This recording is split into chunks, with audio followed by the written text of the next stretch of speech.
ಈ ಬಗ್ಗೆ ಹೆಚ್ಚಿನ ಮಾಹಿತಿಯನ್ನ ಕೊಡ್ತಾರೆ ನಮ್ಮ ಪ್ರತಿನಿಧಿ ವಿವೇಕ್.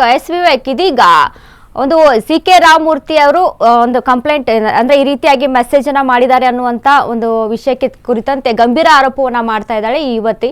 ಏನೆಲ್ಲ ಮಾಹಿತಿ ಇದೆ ಈ ಬಗ್ಗೆ? ಸದ್ಯ ಈಗಾಗಲೇ ಸಾಮಾಜಿಕ ಜಾಲತಾಣದಲ್ಲಿ ಒಂದು ಪೋಸ್ಟರ್ ಕೂಡ ವೈರಲ್ ಆಗ್ತಿದೆ. ಅದು ಕೂಡ ಒಂದು ಯುವತಿ ಮಹಿಳೆ ಒಂದು ಶಾಸಕರ ವಿರುದ್ಧ ಆರೋಪ ಮಾಡಿ ಪೋಸ್ಟ್ ಕೂಡ ಮಾಡಿಕೊಂಡಿದ್ದಾರೆ. ಅನುಷ್ಕಾ ನಾಗಮೋಹನ್ ಅನ್ನೋ ಒಂದು ಯುವತಿ ಕೂಡ ಅವರ ಪ್ರೊಫೈಲ್ ಕೂಡ ಒಂದು ಸ್ಕ್ರೀನ್ ಶಾಟ್ ಅನ್ನ ಹಂಚಿಕೊಂಡಿದ್ದಾರೆ. ಆ ಸ್ಕ್ರೀನ್ ಶಾಟ್ ಯಾವ ರೀತಿಯಾಗಿದೆ ಅಂದ್ರೆ, ಈ ಹಿಂದೆ ಸಿ.ಕೆ. ರಾಮಮೂರ್ತಿ ಅವರು ಆ ಯುವತಿಗೆ ಟೆಕ್ಸ್ಟ್ ಮಾಡಿ ರೀತಿಯ ಇರತಕ್ಕಂತ ಒಂದು ಮೆಸೇಜ್ ಗಳನ್ನ ಸ್ಕ್ರೀನ್ ಶಾಟ್ ಅಲ್ಲಿ ಹಂಚಿಕೊಂಡು ಈ ಶಾಸಕರಾದಂತವರು good morning good night message ಗಳನ್ನ ನನಗೆ ಕಳಿಸಿದ್ದಾರೆ ಅನ್ನೋ ಒಂದು ರೀತಿಯಲ್ಲಿ ಒಂದು ಸ್ಟೇಟಸ್ ಅನ್ನ ಕೂಡ ಹಂಚಿಕೊಂಡಿದ್ದಾರೆ. ಆದ್ರೆ ಸದ್ಯದ ಮಟ್ಟಿಗೆ ಶಾಸಕರು ಕೂಡ ಇದಕ್ಕೆ ಡಿಪೆಂಡ್ ಮಾಡ್ಕೊಳ್ಳೋದಕ್ಕೆ ಮುಂದಾಗಿದ್ದಾರೆ. ನನ್ನ ಅಕೌಂಟ್ ಈ ಹಿಂದೆ ಹ್ಯಾಕ್ ಆಗಿತ್ತು ಅಂತ ನಾನು ಸಾಕಷ್ಟು ಬಾರಿ ಹೇಳಿದ್ದೆ. ಇದು ಕೂಡ ಯಾರು ಹ್ಯಾಕ್ ಮಾಡಿದ್ದಾರೆ. ಸೊ ನಾನು ಇದಕ್ಕೆ ಹೆಚ್ಚಿನ ಕ್ರಮ ತೆಗೆದುಕೊಳ್ಳೋದಕ್ಕೆ ಸೈಬರ್ ಪೊಲೀಸ್ ಸ್ಟೇಷನ್ ಅಥವಾ ಕಮಿಷನರ್ಗೆ ಹೋಗಿ ದೂರು ನೀಡ್ತೀನಿ ಅಂತ ಕೂಡ ಶಾಸಕರು ಈಗ ತೀರ್ಮಾನವನ್ನ ತೆಗೆದುಕೊಂಡಿದ್ದಾರೆ. ವನಿತಾ, ಧನ್ಯವಾದಗಳು ವಿವೇಕ್ ನಿಮ್ಮೆಲ್ಲ ಮಾಹಿತಿಗೆ.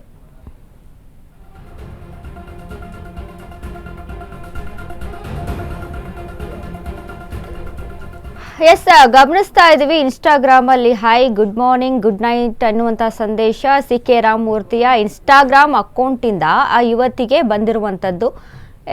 ಈ ರೀತಿಯಾಗಿ ಅಂದ್ರೆ ಯಾರೋ ಒಬ್ಬ ಕಾಮನ್ ವ್ಯಕ್ತಿ ಅಥವಾ ಸಾಮಾನ್ಯವಾದಂತ ವ್ಯಕ್ತಿ ಇನ್ಸ್ಟಾಗ್ರಾಮ್ ಅಲ್ಲಿ ಅಂದ್ರೆ ಈ ರೀತಿಯಾಗಿ ಮೆಸೇಜ್ ಅನ್ನ ಮಾಡ್ತಾ ಇರ್ತಾರೆ. ಬಟ್ ಈ ಜವಾಬ್ದಾರಿಯುತ ವ್ಯಕ್ತಿಯಾಗಿ ಜನಪ್ರತಿನಿಧಿಯಾಗಿ ಅಂದ್ರೆ ಈ ಒಂದು ವಯಸ್ಸಲ್ಲಿ ಅಥವಾ ಈ ಒಂದು ಈ ಜವಾಬ್ದಾರಿಯಲ್ಲಿ ಈ ರೀತಿಯಾಗಿ ಮೆಸೇಜ್ ಮಾಡೋದಕ್ಕೆ ಇಷ್ಟು ಟೈಮ್ ಇತ್ತಾ ಇವ್ರಿಗೆ ಅನ್ನುವಂಥದ್ದು. ಯಾಕಂದರೆ ಸಮಾಜದ ಕುರಿತಾಗಿ ಒಂದಿಷ್ಟು ಯೋಚನೆಗಳನ್ನ ಮಾಡಬೇಕಾಗುತ್ತೆ, ವಿಚಾರಗಳನ್ನ ಮಾಡಬೇಕಾಗುತ್ತೆ. ಎಲ್ಲಿ ಏನು ಅಭಿವೃದ್ಧಿ ಮಾಡಬೇಕು, ಎಲ್ಲಿ ಯಾವ ಜನರ ಏಳಿಗೆಗಾಗಿ ಏನೆಲ್ಲ ವಿಷಯಗಳನ್ನ ಅಲ್ಲಿ ತಿಳ್ಕೊಳ್ಬೇಕಾಗುತ್ತೆ, ಏನೆಲ್ಲ ಮಾಡಬೇಕಾಗುತ್ತೆ, ಇದ್ರ ಬಗ್ಗೆ ಗಮನವನ್ನು ಹರಿಸ್ಬೇಕಾಗುತ್ತೆ. ಆದರೆ ಅದನ್ನು ಬಿಟ್ಬಿಟ್ಟು ಈ ರೀತಿಯಾಗಿ ಇನ್ಸ್ಟಾಗ್ರಾಮಲ್ಲಿ ಮೆಸೇಜ್ ಮಾಡ್ಕೊಂಡು ಕೂತ್ಕೊಳ್ಳೋ ಅಷ್ಟು ಟೈಮ್ ಇತ್ತಾ ಇವರಿಗೆ ಅನ್ನುವಂಥ ಪ್ರಶ್ನೆ ಒಂದು ಕಡೆ. ಆದರೆ ಈಗ ಅನುಷ್ಕಾ ಗಂಭೀರವಾಗಿ ಆರೋಪ ಮಾಡ್ತಾ ಇದ್ದಾರೆ, ಇವರ ಅಕೌಂಟಿಂದಾನೇ ನನಗೆ ಮೆಸೇಜ್ಗಳು ಬಂದಿದೆ ಅನ್ನುವಂಥದ್ದನ್ನ.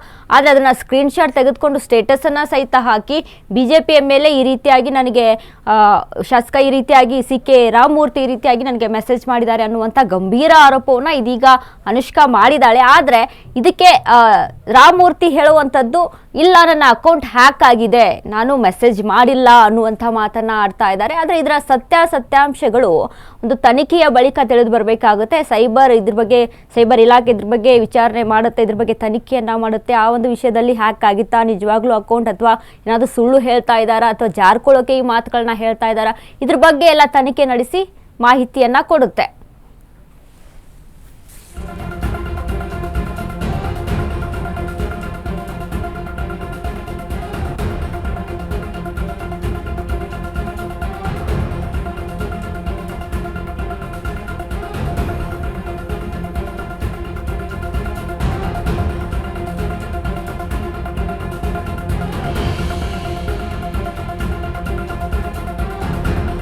ಇತ್ತೀಚೆಗೆ ಗಮನಿಸಿದ್ವಿ ನಾವು, ರಾಜಕಾರಣಿಗಳು ಈ ರೀತಿಯಾಗಿ ಅಂದ್ರೆ ಈ ಹಿಂದೆ ಕೂಡ ಹಲವಾರು ವಿಷಯಗಳು ಹಲವಾರು ಎಲ್ಲ ಪಕ್ಷದಲ್ಲೂ ಕೂಡ ತಿಳಿದು ಬಂದಿದೆ, ಈ ರೀತಿಯಾಗಿ ಮಾಡಿರುವಂಥದ್ದನ್ನ ನಾವು ಗಮನಿಸಿದ್ವಿ.